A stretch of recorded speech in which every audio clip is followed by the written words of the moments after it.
Hi, welcome to Live, Learn, Inspire. I'm Albert Emmanuel, and this is where we like to share inspiring, informative, and educational content. And to me, I have today Karen. Yes. Yeah. So welcome, Karen. Thank you very much, Albert Emmanuel.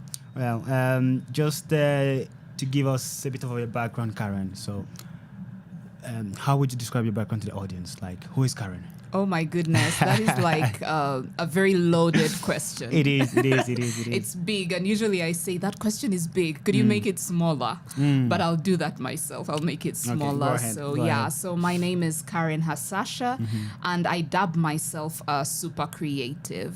I believe I'm one of those people who have been given the 5 talents or more. And I multiply them in different seasons of life. Cool. But yeah, I go by a super creative. Yeah. And right now, the past about 3 years, I've been focused on being a theater producer and mostly looking out for making a difference in the entertainment industry through philanthropy, but also through faith. Awesome. So I'm into making sure that the message of Christ, even if it's not spoken as just the word Christ or Jesus, even if that is not said, that the message of Christ is very clear in everything we do. And so I've been privileged to be a co-founder and the CEO of Timeless Arts. Timeless Art. Yes. Right. So, I just want to dig deep into this. You say 5 talents, right? Could you describe those 5 talents? It's because I do so many things, So like I've said, I'm a theater producer. I'm a musician, so I sing. And I'm getting into film, not yet there, but getting into that. Okay. I cook and bake, so I even teach that as well. Awesome. I am a teenage girl's mentor at the same time. I'm also a performer. I'm an actor. I actually have a certificate in acting. Okay, awesome. I'm not going to say I dance because that one, I only dance for fun. But I do so many things. Yeah. All right, awesome. So let's say if I take you back, say Karen at a very young age. Let's say Karen at between 12 and 15. Right? Yes. What would you be doing? Oh my goodness. When I was younger, I was a very, very quiet child, if I may say that. But, as I got into teenage, I found expression in music. Yeah. And so at that age, if I was not singing, I was writing poetry. So I forgot to say I'm a writer as well. You said 5+ talents, so that might be the additional. Yes. So at that age, between 12 and 15, I was either singing or writing and a little bit of acting. Yes. Yeah. Okay. Yeah. Well, sounds like you had this desire to be in this industry from a very young age then. Yes, I did. Yeah, so that was like a dream that you wanted to do. I think I got into that mostly because I am very intuitive as a person, and so as kids here, for many people here in Uganda, if I say that, then you're going to know how old I am, but I don't mind. So this year I'm turning 42, and at a very young age, I felt like I did not have an opportunity to express myself. And so I used to read novels, a lot of novels and books. I read my first novel, I think, when I was about 8. Wow. And that was a book, Thomas More. And I read that book and I went into this imaginary world. And I felt like as long as I stayed in that world, life was safe, life was beautiful. And that is how I got into wanting to find ways to express myself in an artistic way. But that's where it came from. Because stories are such a beautiful place to not only hide, but express yourself. You find characters in books that match who you are or who you feel you are, and you have no opportunity to express in that moment. So that's how I got into that. Okay, awesome. And you mentioned Timeless Arts as well. Yes. Right? And I've checked it out, and it seems like a lot of work. Yes, it is a lot of work. Thank goodness someone sees it. Yes, it's a lot of work, definitely. So how did you actually started it? Like, what was the work involved? The genesis of Timeless Arts. Originally, we were actually an events company. My best friend, she's called Della Kalanzi. and I worked together, and we had a company called Timeless Events and Concepts. So we were more into, your corporate events, ushering, organizing, weddings, that sort of thing. Yeah. And then about, let's say, when the lockdown set in, and as it waned, we began to ask ourselves what we were going to do. And we were in that place praying and asking, what are we supposed to do with our lives? What, how the lockdown was. And after lockdown, everyone was just wondering, we were going like, we've survived this moment. What are we supposed to do next with our lives? And so through a series of interesting events, God led us to someone who was looking to produce a play. And at the time, the focus of that situation was, bringing more awareness to the issue of mental health. And we were able to get that opportunity through Justice Mike Chibita, who became an executive producer to us for that season. And we were telling the story of a gentleman called Joseph Atukunda. Joseph Atukunda is a gentleman who had been diagnosed with bipolar disorder just around A-level in high school, when he was as a senior in high school. And so he had been going through that journey for more than 30 years. But the most interesting thing, he went to King's College, Budo. And the most interesting thing is that his classmates he had been with in school had walked this journey more than 30 years to this point with him. And his dream was to act this play, The Merchant of Venice, because it's the one moment he remembered from high school that made sense. And so Justice Mike Chibita brought us on board to help Joseph make his dream come true. And that is how that happened. It was really serendipity and a series of beautiful things that God arranged, beautiful meetings that God arranged. And we were able to do that play. And then that was when we were like, oh, okay. So we are supposed to be theater producers and we are supposed to get into this industry. So anything we put our hands to, we believe turns to prophetic gold. And that is what happened with The Merchant of Venice. For the first time in almost 20 years, the National Theatre had lines going outside. People were lining up to come and watch a play in Shakespearean English. And yet we thought that if we did a play in that original old sort of English, people would not be interested, because we were like, will they even understand what's going on? But coupling that amazing piece of work by Shakespeare with a beautiful story of mental health, and then the purpose that God had put together in that season and in that moment for us, as we asked ourselves what we were supposed to do next in life, it created a beautiful thing. And that's how Timeless Arts was born. We then transitioned and decided to rebrand and change from Timeless Events and Concepts to Timeless Arts. And that's how that happened. And then after that, God gave us the opportunity to then do the first musical that has been licensed, the first licensed musical in Uganda that we did in 2023. And then that was My Fair Lady. And it's a Broadway production. And we were able to do that in Uganda. It was the first time that Uganda was doing a licensed musical in theater. And then last year, God gave us another opportunity, and we produced The Phantom of the Opera, another licensed musical from Broadway, the longest standing musical in the world. 35 years it was on Broadway, and we were able to do that in Uganda. And so that's how the journey of Timeless Arts has been so far. That is awesome. That is awesome. And I'm sure you guys have a lot of other plans moving forward and ahead. Yes, we do, but we've been on a break for about a year. Because the entertainment industry in Uganda, especially when it comes to theater, is not really considered the way you'll consider music or film.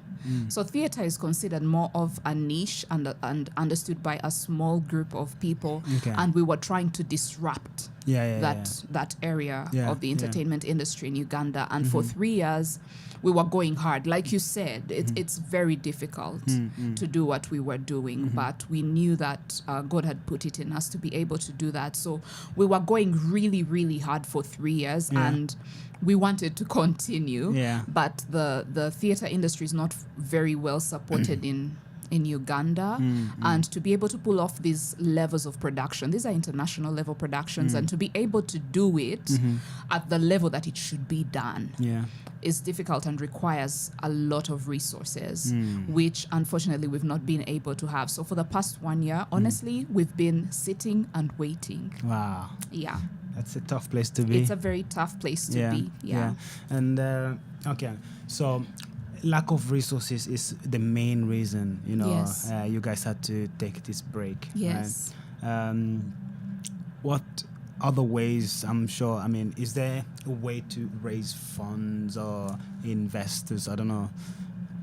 When it comes to Uganda, actually one time we were in a meeting, a very important gathering of arts managers and creative producers and the like here in Uganda.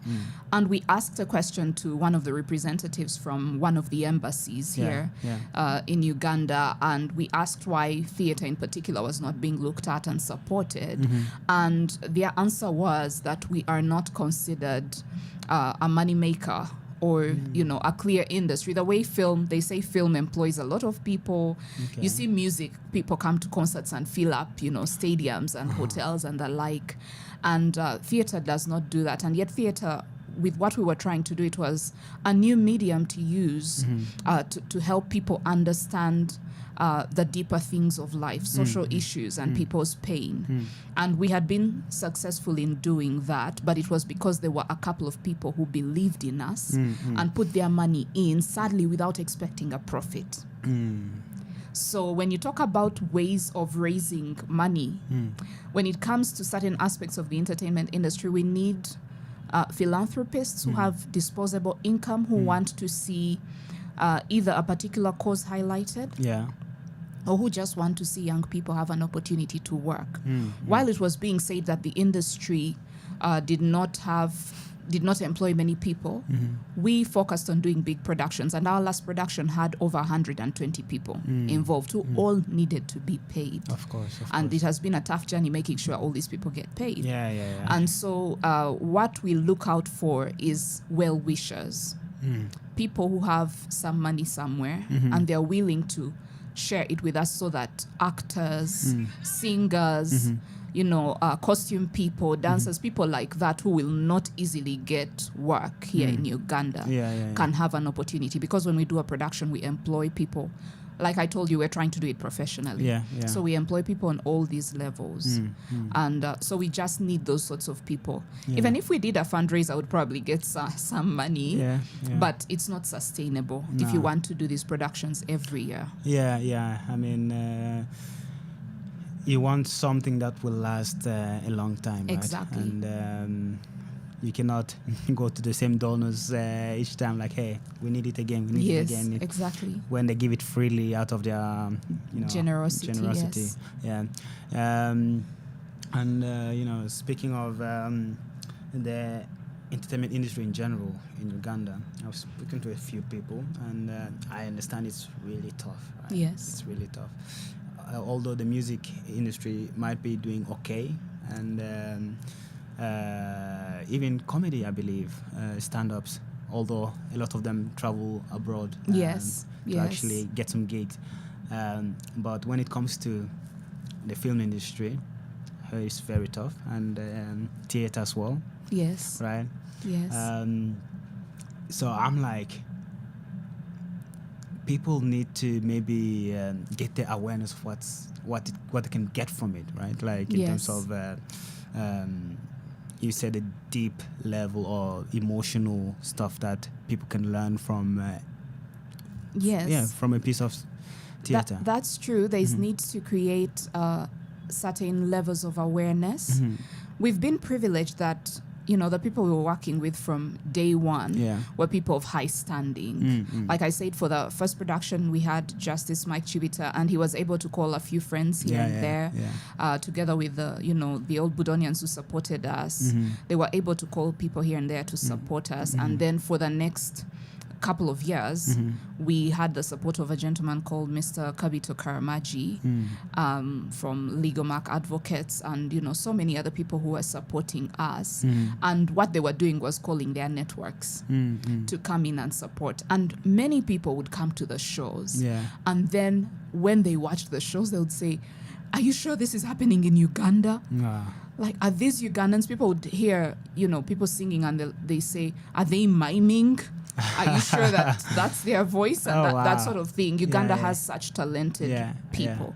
But there's need for us to create avenues of explaining and helping people understand what we are trying to do. And what we are trying to do, there's a bigger picture for it, but compared to the international market where people understand the arts, here in Uganda, like you said, apart from music and maybe now film, people don't really understand what we are trying to do. And of course, we are open to ideas because we've tried pretty much everything we can, and now we are open to new ideas of how we can help people understand that what we are doing actually makes a difference beyond the few people who are involved and those who come to see our productions. Because it sounds like it's a small circle who are aware of what's happening in that industry. But let's say someone is just listening to you now and they get curious, and they want to check out the work that you guys have done in the past. Where could they go to find that? You can follow us on social media, Timeless Arts everywhere. And to be honest, when it comes to artists, we also need to be managed because we are so much about the creative, but you may not find too much about us online. Of course, if you Google Timeless Arts, you'll see our work and in newspapers and all that. But yes, we're on social media. Of course, we would love to be followed.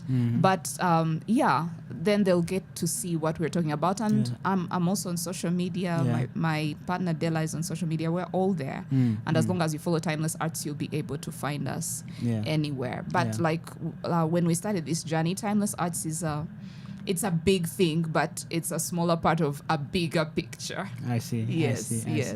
Yeah, so it's call it an umbrella with a lot of Yes. Okay. So since you're saying it's a big thing within a bigger thing, right? Would you mind sharing, the other things like, it's a big picture, right? What's the big picture? Okay, so the big picture, we have a dream.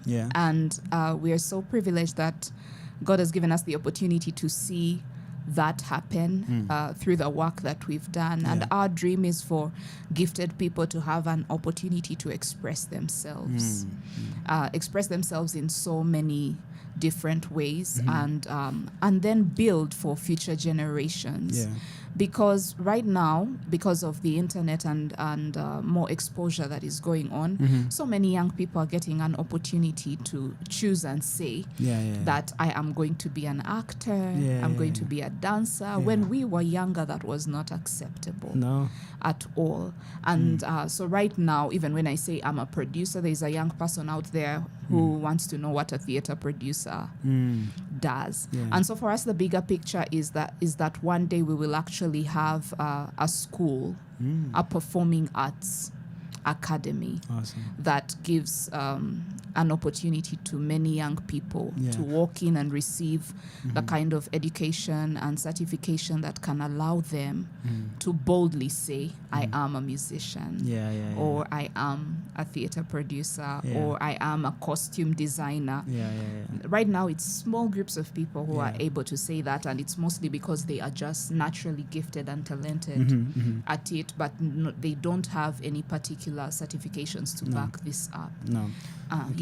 But when you say that, a young child might be listening to you and say, oh, she's a theater producer, but what is that? How would you describe it to a 6-year-old? I was going to use bigger words. Let me start by explaining it to the older people. Okay. Really, a theater producer is a project manager for a theater production, meaning you oversee every single aspect. You're the one who hires the actors, you hire the director, you hire the production team, you hire, everyone who is involved in the production. You're basically the boss, and you report to the executive producer. Now, the executive producer is the money guy. It's the person who's giving you the money to make sure that the project is happening. He's the one bringing the resources, and then you are managing the resources and the people involved in the project. So to an older person, you're the project manager. To a 6-year-old, you're the boss of all the people acting, dancing, doing all the work. Yes, that's one way to put it. Yeah. You're the boss to all the people who are doing the work to make sure that the final picture comes together on stage and backstage. Awesome. Yes. Awesome. Yeah.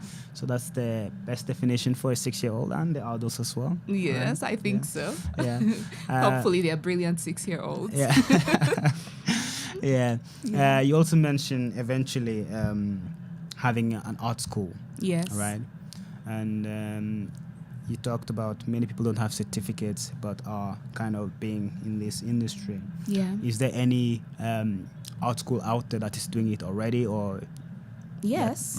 We have a couple of schools. I have an acting certificate from Yenze Theatre Conservatoire, and so they do acting classes and training on many aspects to do with not just theatre but acting in film, and so many other things. And so I was privileged to be in cohort 1 at Yenze, and so Yenze is doing a great job. And I know that many of us in Uganda know Omumbeja Mariam Ndagire. I can't just say her name in a random way. No. Maximum respect to you, ma'am. Yeah, so she runs an acting or a performing arts school as well. But because theatre and even film we have different sides of town. Really? I can call it that. Yeah, we have different sides of town. Fair enough. Like the people who go to, let's say, La Bonita to watch the Ebonies are not the same people who come to watch our productions, and they're not the same people who will go, let's say, to Bat Valley Theatre. And yet all these areas thrive in their own sense and bring so much to the industry. And so when it comes to that performing arts school, you'll find that there's a different group of people that have been there. And so there's still a gap because the industry is massive. Yeah. I mean, we touched upon it earlier, right? Uganda, some say the Pearl of Africa. Right? Yes. And with the location it is, with the amount of people, right, and their potential and talents and everything that is within Uganda. I mean, there's a lot that needs to be shared and explored, and Uganda is massive in every sense of the word. And when it comes to talent and gifting, it is massive. And that's why it's very important that every industry finds a way of uniting and trying to do things together. Because when we do that, we win together. And there's space and there's room for all of us to thrive. So when people come to our shows, they say too much English. They say too much English? Yes. They say too much English when they come to our shows. But there's a group of people who like to read, the people you'd call the elite. Those will come and watch our shows. The expatriates here in Uganda, they'll come and watch our shows.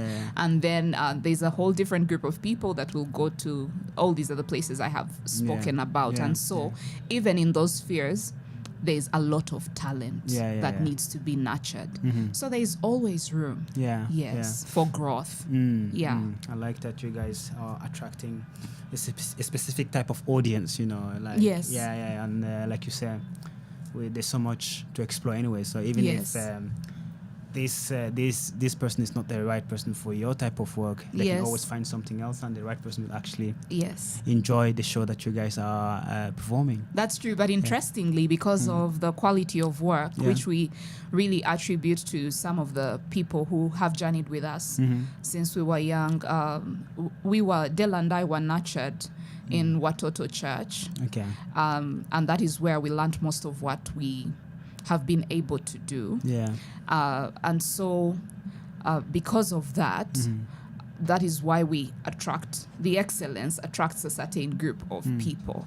But the interesting thing is that at some of our shows, we've had people come and say, there's a gentleman who came and he spoke in Uganda. And he said, I don't understand. I don't understand what's going on here, but I've heard that it's nice. And I probably won't understand what they're saying because I don't speak English. I would have said it in Luganda, but I know so many people watching. Yeah, but he came and he bought a ticket and he was speaking to us in Luganda. And he said, I know I'm not going to understand a thing, but I've heard that this is amazing. So I've come to see, even if I don't understand anything. So that is about the language of the arts, just like love. Love does not have to be spoken or said in English for you to feel that it is love. It's just love. And so even with the arts, music is music. You don't have to understand what someone is saying for you to feel the emotion that is being, created in that moment. And so, yes, we do excellent work. We attract a niche, but we also attract people who just want to see something amazing.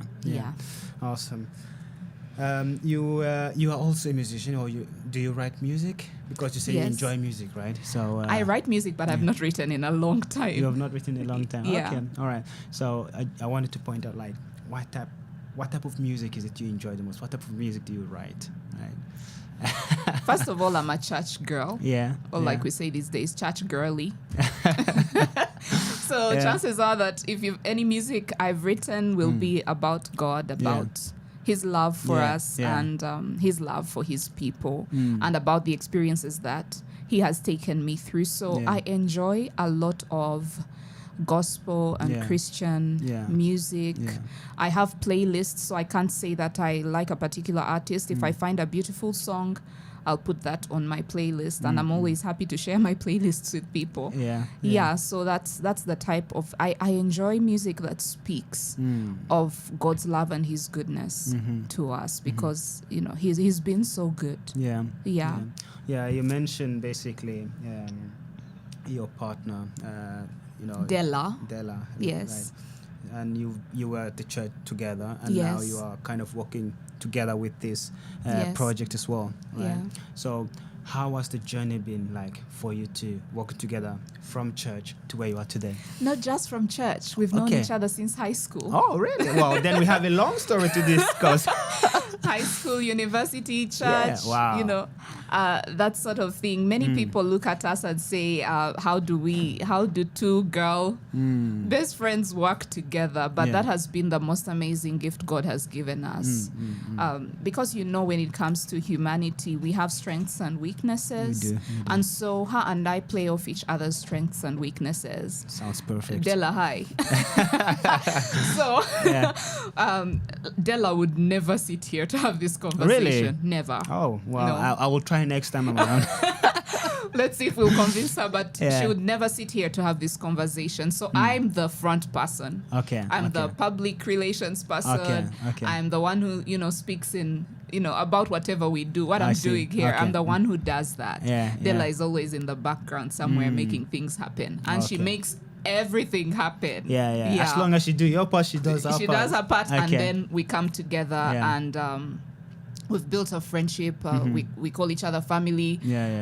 My youngest son has a gap in his teeth, and Della has a gap. And he said that he inherited it from Auntie Della. So you can imagine. So our lives are really so beautifully intertwined, but it's really, and yet at the same time, we maintain our beautiful individuality. But the journey to this point, we would not have done it any other way. There is no other way that we would have done this journey of life. To be able to find a person who loves you and who you love deeply, and who God has blessed you to be able to walk through life together. It's not an everyday thing. And we do not take it for granted at all. No, absolutely not. I don't think you should either. So I think once you have that type of relationship, you find someone that is just a perfect match for you, right? In everything that you do, like even your son saying he basically got it from Auntie, right? Right. So it's like they feel a hole in your heart, to put it that way, right? Yes. We are the kind of people who talk to each other you can text even, at whatever odd hour of the night with doubts and different things that are bothering you. And you know that you'll have an answer on the other side that's going to spur you to the next moment. Okay. You feel like moments when you feel like you're falling apart, you know that there's this person I can call and they'll remind me of what the real focus of life is at the end of the day. So that's a good thing to have. Yes. That's a good thing to have. Yes. Yeah. Wow. Wouldn't change anything for that friendship. Never. I always say, if I had to choose between Della and something else, the answer is obvious. It's obvious. Yeah. Yes. Yeah. All right. Well, it's amazing. You and her, right? You grew up in the church, right? So, I believe, or based on the discussion, right? The church is home. The church means a lot to you. Yes, it does. Would you mind sharing a bit more about what the church have done to you and your personal life, and how you are also trying to encourage others with your faith? Okay. Yeah. Oh my goodness! Like I said earlier, that can be a very big question. Yeah. And it's one of those. But the church. First of all, I'll speak even just for myself, but I know that Della holds the same sentiments. The church embraced us, took us as we were, and then sowed seeds of greatness in us. And it's not to say that they were not already there, because as God knit us in our mother's wombs, or even before he did that, greatness was already a given, because we are created in God's image. And another thing is that God is love. And so when we say we are created in his image, we are love. So the church, helped us to grow those seeds by giving us an opportunity to express ourselves, to receive training, not just in the arts, but also in our characters, building our characters.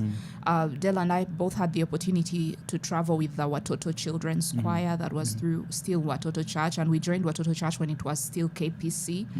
And Della was there way before me, and then I joined around 2003. And I just had an opportunity. I feel like I was just given such an opportunity to learn. I came and I shared and basically showed that, yes, I have this talent. I was coming from high school. I just joined university. And then it was recognized that, yes, you have a gift. And then I was given an opportunity to grow and learn in that atmosphere. And so that we honor Pastor Gary Skinner and Marilyn Skinner. We honor them both because they created this space, this beautiful space where we could come and be allowed to flourish. And so that's what the church has done for us. It has done such... I feel like words are not enough. No. Words are not enough to express what has been done for us.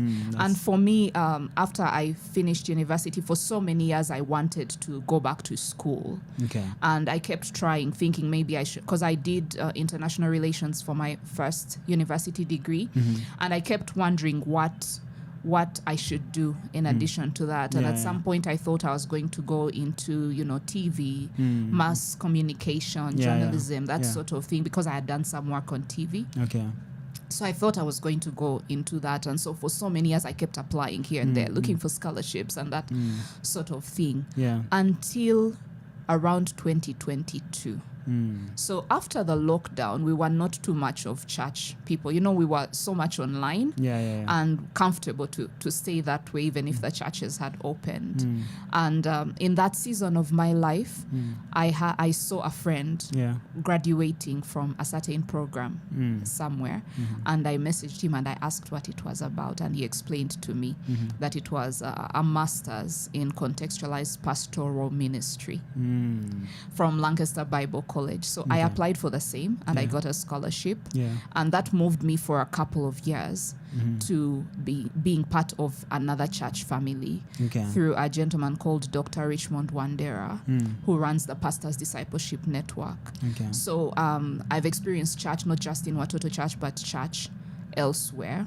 And so last year, I graduated with a master's in Contextualized Pastoral Ministry. Oh, congrats. Thank you.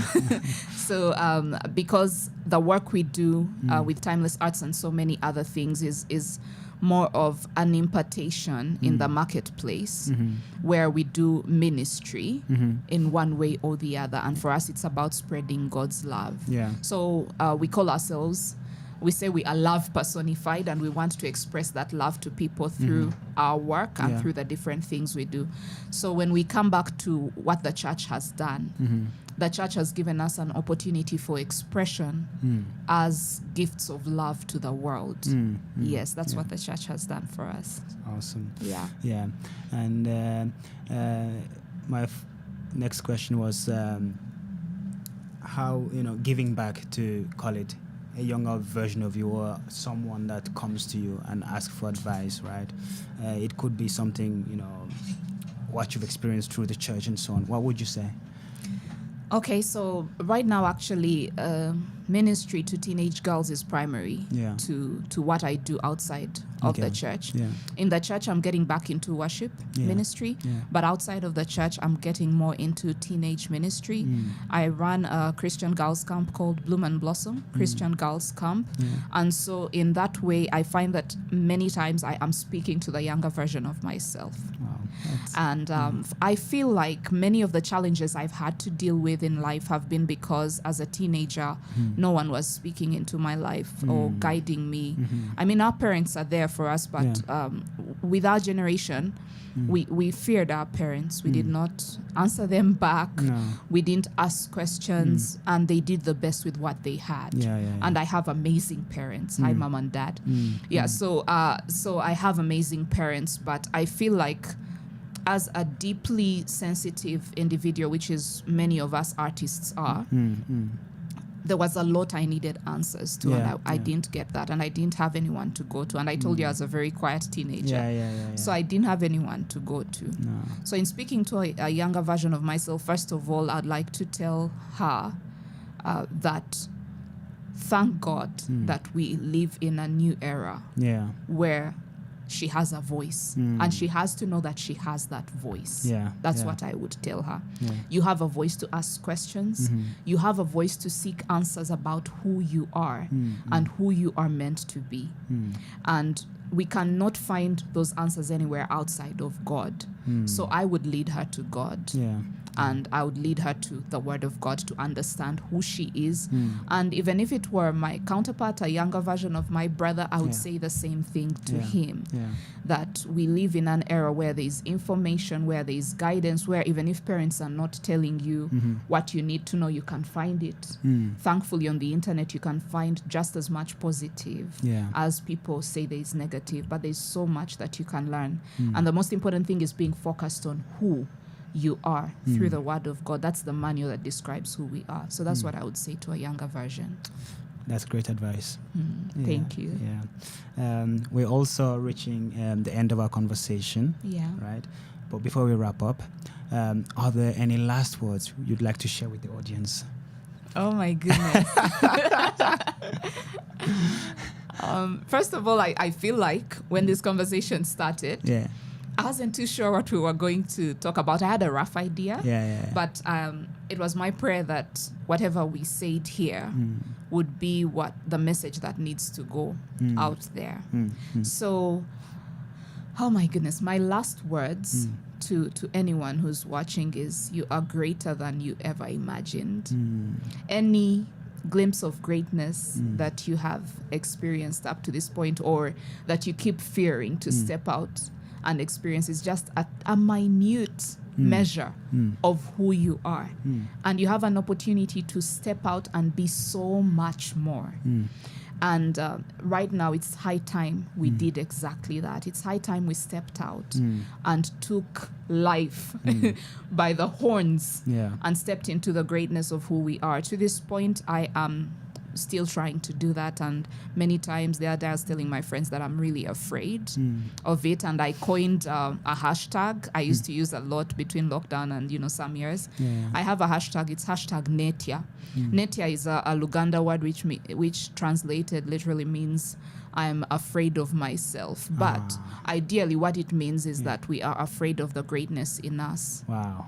That's powerful. And so we just must step out. Do it afraid, do it scared, but do it anyway, because the fear is not going to dissipate, but instead it should push you absolutely to be who you are meant to be. And so those are my last words. Step out. Wait here. Step out. Listen to us. Step up. Be great. Be who you're supposed to be. Yes. Yes. Awesome. Yeah. Again, thank you so much for coming on, Karen. You're welcome. And thank you for sharing your story, right? I've learned a lot, and I hope the listeners have also learned a lot and know where to find you, Timeless Arts and all the other projects that you're doing. Yes. Right? Yes. So I wish you best of lucks with all that activity. Thank you. I'm really honored to be here today, and I pray that someone out there is uplifted and encouraged. Awesome. Yes. Thank you again.